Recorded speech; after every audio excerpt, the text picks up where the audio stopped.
chairperson of the commission, the second Kenyan in my memory to attempt to get to the commission. That with my very able panelists tonight, best brains on television tonight. Stay put.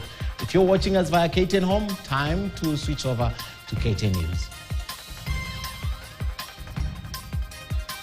All right, just before we begin the discussion tonight, the government has lifted the 4-year prison visitation ban, paving way for families to visit their kin who are serving prison terms. This was announced by Interior Cabinet Secretary Professor Kithure Kindiki when he was at the Naivasha Maximum Prison, opening doors for families to visit their loved ones. Elsewhere, the Kenya Health Workers Union have issued a 1-week ultimatum to the Ministry of Health to address the plight of those hired under the Universal Health Coverage Program, or they take action. Our reporter Catherine Oise reports.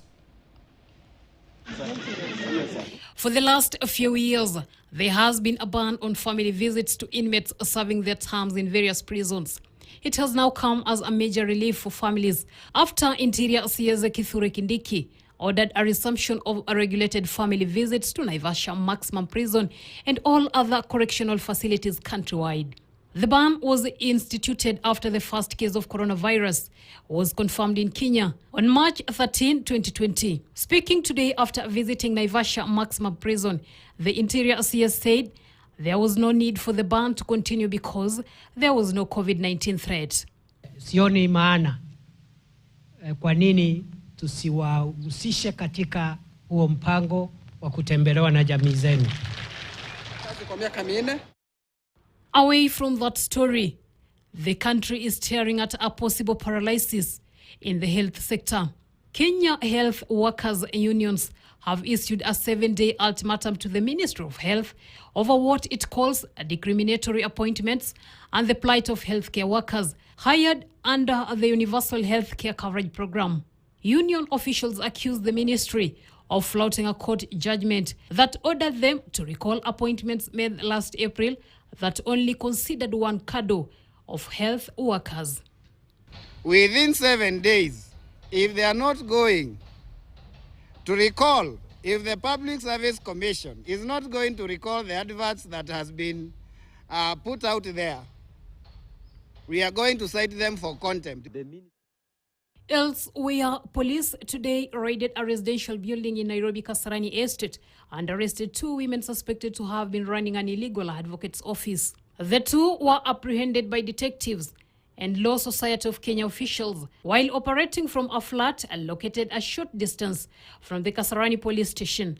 Various transaction documents were recovered during the raid. And in other news, it was celebration and joy when students at Moi Girls Secondary School, Nairobi, were fitted for exemplary performance in both academic and talent fields. Speaking at the event that also saw the commissioning of over 4,000 KCSE candidates, the school's chief principal, Margaret Njaga, congratulated and awarded last year's best candidates, with one already admitted at the Harvard University in the US. Can we please save them? Finally, the owner of the Embakasi gas plant, Derek Kimathi, has been released on a cash bail of 500,000 with an alternative of 2 million bond. Milimani Principal Magistrate Delphina Alego also ordered him to deposit his travel documents to court, including his passport. The orders came despite the prosecution's application for an extension of the detention period to 14 days. Oise Catherine, KTN News, Nairobi. All right, in about 8 hours, lawyers countrywide will go to the poll to pick